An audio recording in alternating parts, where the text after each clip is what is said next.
मैस्ले magic and muscle episode number 20। Episode की शुरुआत में हम देखते हैं कि रायनेम्स और मार्गरेट मैक्रोन लड़ रहे हैं। रायनेम्स ने मार्गरेट मैक्रोन के ऊपर अपनी मैजिक स्पेल से हमला किया था। मार्गरेट मैक्रोन देख रहा था कि रायनेम्स ने अपनी ब्लैक मैजिक का यूज किया है और उससे बचने के लिए वो अपनी साउंड ऑफ शील्ड का यूज करता है, जिससे एक बड़ा धमाका हो जाता है। दूसरी साइड हम रायनेम्स को देखते हैं, जिसको लग रहा था कि जिसकी मैजिक की वजह से जब ज़मीन फट गई है तो मार्गरेट मैक्रोन का भी काम तमाम हो गया होगा, क्योंकि उसका मैजिक इतना हार्ड था कि ज़मीन में गड्ढे पड़ गए थे। अब हम मैस को देखते हैं, जो रायनेम्स के पीछे काफ़ी देर से छिपा हुआ था। अब उसको लग रहा था कि रायनेम्स से जाके उसे शुक्रिया कहना चाहिए, क्योंकि उसने जो कुछ भी किया है उसके लिए शुक्रिया तो बनता है। तभी मैस आकर रायनेम्स से कहता है, शुक्रिया। तभी रायनेम्स मैस से कहता है, क्यों? मैंने ऐसा क्या किया? मैं तो कुछ खरगोशों के साथ खेल रहा था। तभी मैस कहता है, तो इसका मतलब मैं ये समझूं कि आपको खरगोश ज़्यादा पसंद है? रायनेम्स मैस से कहता है, हाँ, लेकिन तुम्हारे जो सिलेक्शन एग्ज़ाम है वो नज़दीक आ रहे हैं। मैस कहता है, हाँ मुझे पता है। रायनेम मैस से कहता है कि कई बार ऐसा होता है, जितना आप इच्छा करते उतना नहीं हो पाता है। ऐसी चीज़ों में मेरे साथ भी बहुत टाइम ऐसा हुआ है। हमारे पास ऐसा करने के लिए कोई दूसरी चॉइस नहीं है, क्योंकि तुम दुनिया को चुनौती दे रहे हो। तो इसका मतलब क्या होगा, तुम अच्छे से जानते हो। कहता है, ऐसा कुछ नहीं होगा। मैस से कहता है, तो फिर जीतो और अपने चैलेंज को मायने दो। मैस कहता है, ठीक है। डायनेम्स जाने लगता है और जाते जाते मैस से कहता है कि मेरे पास कुछ खरगोश हैं जिसका मुझे ख्याल रखना है। तुम अपना ख्याल रखना, मैं चल रहा हूँ।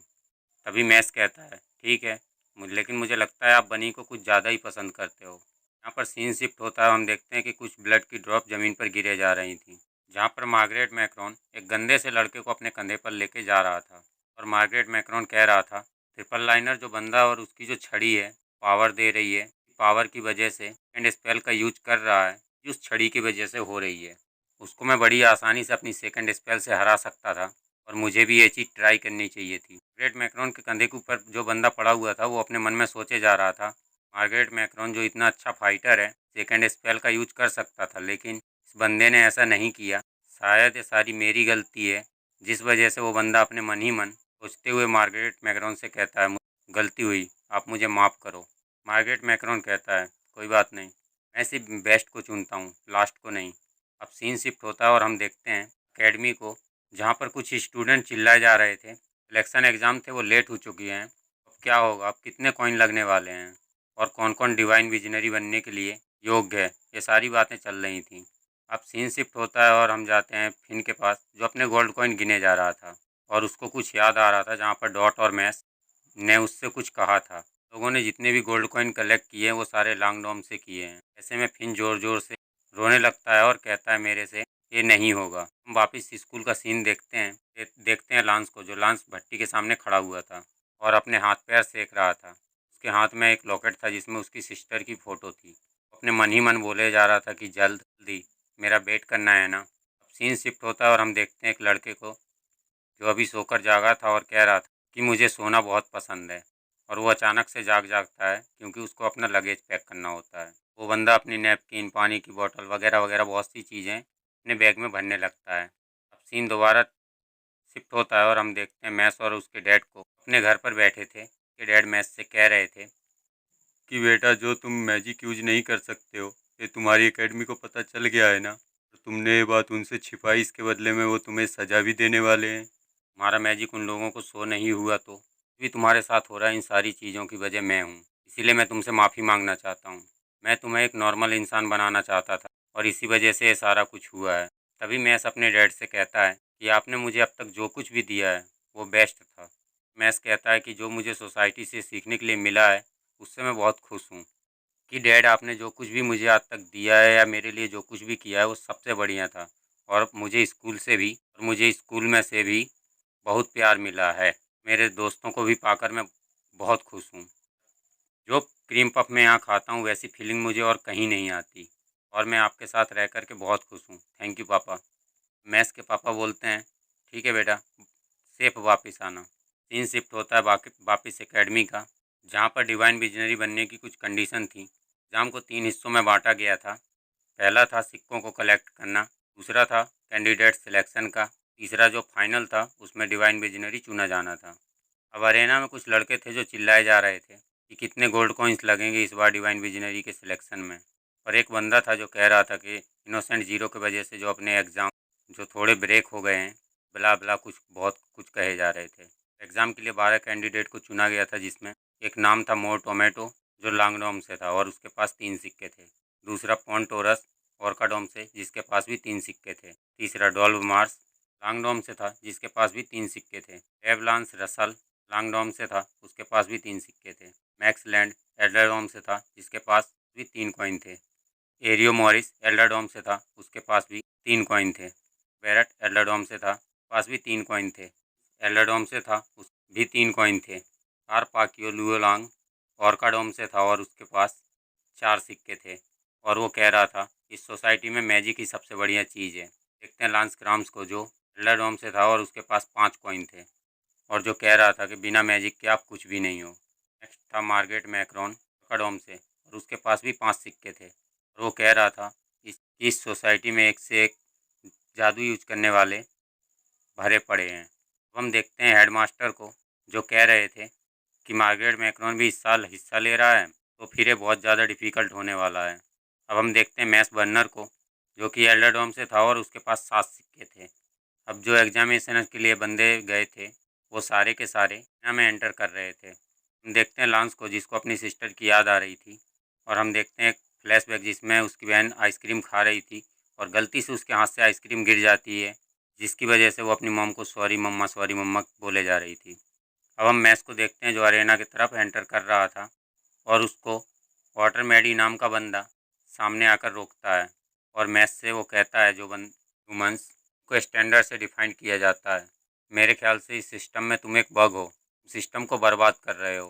जब तक मैं यहाँ पर हूँ तुम्हें ऐसा कुछ भी नहीं करने दूंगा। ऐसा ऑर्डर मैडी से कहता है, क्या बकवास करी बे तूने, मुझे कुछ भी समझ में नहीं आया। लेकिन देख, चपड़ चपड़ मत कर, फिलहाल मैं लेट हो रहा हूँ, सो मैं चलता हूँ, तुझे तो मैं बाद में देखूंगा। मैस इतना कहकर अरेना में एंटर हो जाता है। एंटर होते ही जितने स्टूडेंट थे वो चिल्लाने लगते हैं कि इसको तो मैजिक ही यूज करना नहीं आता है, फिर इस बंदे को भर्ती किसने कर लिया, लगता है कोई गलती हुई है, शायद इसको गलती से ले लिया गया है, वापिस अपने घर जाओ, वापस जाओ। इसी तरीके से चिल्लाए जा रहे थे। फिन को देखते हैं, तो एक लड़के से कह रहा था कि तुझे कोई प्रॉब्लम है तो जाके टीचरों से बात कर, इधर पिचर पिचर करके मेरा दिमाग ख़राब मत कर। फिन अपने मन के अंदर सोच रहा था, मैस को शायद इन चीज़ों का बुरा लग रहा होगा। फिर हम मैस को देखते हैं, इसको तो कोई फ़र्क ही नहीं पड़ रहा था। सोच रहा था क्या मुझे घर जाना चाहिए। हम देखते हैं सारे 12 के 12 कैंडिडेट को, जो अरेना में एंटर हो चुके थे, और जो अनाउंसमेंट करने वाली लड़की थी वो बताती है कि जो यहाँ पे एग्ज़ाम चल रहे हैं उसका नाम है एलिमिनेशन गेम। कह रही थी कि ये जो सर्वाइवल गेम है, यही सबसे अच्छा तरीका है तुम लोगों की परीक्षा लेने का। मैं आप लोगों को बता दूं कि एक जंगल है और उस जंगल में डेंडरबैंड के 2 हंटर हैं। इस परीक्षा के दौरान वो तुम्हारे पीछे पड़े रहेंगे, तुम्हें मार भी सकते हैं। तुम्हारे लिए कुछ चैलेंज हैं, जो डेंडरबैंड्स हैं, तुम्हें उनसे भागते रहना है और जंगल में चाबियां छुपाई गई हैं, उनको भी खोजना है। हम फिन को देखते हैं, जो उन की को देखकर चौंक गया था, क्योंकि वहाँ पे जो स्क्रीन मिरर था उसमें से साउंड आ रही थी, बहुत भयानक थी, और वहाँ चाबी भी दिखाई जा रही थी। और फिन कहता है बिना मैजिक के हम इस चाबी को कभी हासिल नहीं कर सकते। और अब जो डेंडरबैंड्स थे, उनके बारे में लड़की बता रही थी कि तुम उन डेंडरबैंड्स को मार भी नहीं सकते, क्योंकि वो दोबारा ज़िंदा हो जाएंगे, लेकिन वो तुम्हें मार सकते हैं, और अगर तुम मारे गए तो समझो एलिमिनेट हो गए। यह सुनकर बहुत ज़ोर ज़ोर से रोने लगता है, कहता है ये क्या मुसीबत है, और कह रहा था ये जो एग्ज़ाम है, ये एग्ज़ाम ही नहीं है, ये तो हमारी रियल लाइफ की बैंड बजाई जा रही है। अब जो मिरर था उसमें एक फायर का इंट्रो डाल दिया जाता है और गेम स्टार्ट हो जाता है। गेम स्टार्ट होते ही जितने बंदे थे, इनके एग्ज़ाम थे, वो सारे बंदे जंगल में ट्रांसफॉर्म हो जाते हैं। इस तरीके से सारे लड़के अलग अलग जगह ट्रांसफ़र हुए थे। में से एक लड़का था जिसके सामने एक डेंडरबैंड कुल्हाड़ी लेके खड़ा हुआ था उसको मारने के लिए। वो लड़का अपनी मैजिक का यूज़ करके डेंडरबैंड से लड़े जा रहा था। अनाउंसमेंट करने वाली लड़की है, वो बताती है कि फ्रेंड्स अपने आप को हील कर सकते हैं। और फिर इस चीज़ को सुनकर ज़ोर ज़ोर से चिल्लाने लगता है कि हमारे साथ ऐसा कैसे हो सकता है और ये क्या मुसीबत है। और अब हम डॉट को देखते हैं, जो कह रहा था कि तुम टेंशन मत लो, बस अपने को बस मैजिक यूज करना है और की को हासिल करना है। और अब हम देखते हैं लांस को, जो बहुत सी अजीब जगह पे था और कह रहा था मुझे तो कुछ दिखाई ही नहीं दे रहा है कि कोई निशान मिल रहे हैं। पता नहीं क्यों लग रहा है कि ये जो गेम है ये बहुत बकवास है, कुछ ना कुछ गड़बड़ ज़रूर है यहाँ पर। क्या गड़बड़ है मुझे समझ नहीं आ रहा, लेकिन इसका पता ज़रूर लगाऊंगा मैं। हम देखते हैं मार्गरेट मैक्रोन को पूरे जंगल को बड़ी सीरियस तरीके से देखे जा रहा था। लड़का था जो कह रहा था कि मुझे लग रहा है भागते हुए अपने मैजिक का यूज करना है, अभियों को कलेक्ट करना है। और जो अनाउंसमेंट करने वाली लड़की थी कहती है एग्जैक्टली राइट, भागते हुए अपने मैजिक का यूज करना है क्योंकि हम तुम्हारी कड़ी से कड़ी परीक्षा लेने वाले हैं। वो जो डेंडर बैंड्स हैं वो तुम्हें भगा भगा कर मारेंगे। तुम पर है कि तुम किस तरीके से अपना बचाव करते हो। अब हम डॉट को देखते हैं, कह रहा था कि ये बहुत वाहियात है, यहाँ पर हुए जा रहा था। और जो बाकी कैंडिडेट थे, बाकी लड़के जो अरेना में बैठे हुए थे, वो कह रहे थे कि एक लड़का तो 1 ही मिनट में आउट हो गया है। कुछ बंदे थे जो कह रहे थे कि लास्ट साल इससे बेहतर चीज़ें थी, क्योंकि लास्ट ईयर में रायन एम्स डिवाइन विजनरी बना हुआ था वो बंदा। और और और उनके सामने ये बंदे तो कुछ भी नहीं है। अब हम देखते हैं मैस को, जो एक डेंडर बैंड के सामने भागे जा रहा था। जिस स्पीड से उसके सामने दौड़े जा रहा था, स्पीड देखकर सारे लोग शॉक में थे। अब मैस भागते हुए जाके उस डेंडर बैंड को एक पंच मारता है, जिसमें एक ही पंच में वो डेंडर बैंड ज़मीन पर जा गिरता है। ये देखकर जितने भी लोग थे उनकी आंखें फटी की फटी रह जाती हैं कि इस बंदे ने एक ही मुक्के में डेंडर बैंड्स को मार दिया। जो अनाउंसमेंट करने वाली लड़की थी उसने अभी स्क्रीन पर ध्यान ही नहीं दिया था, और जैसे ही वो देखती है डेंडर बैंड्स के खोपड़ी के ऊपर चढ़कर मैस खड़ा हुआ है और उसने एक ही मुक्के में डेंडर बैंड्स को मार डाला है, तो उसके भी होश उड़ जाते हैं। और सारे लोग कहते हैं ये कैसे हुआ। कहते हैं कि इस बंदे ने तो एक ही पंच में उसका काम तमाम कर दिया।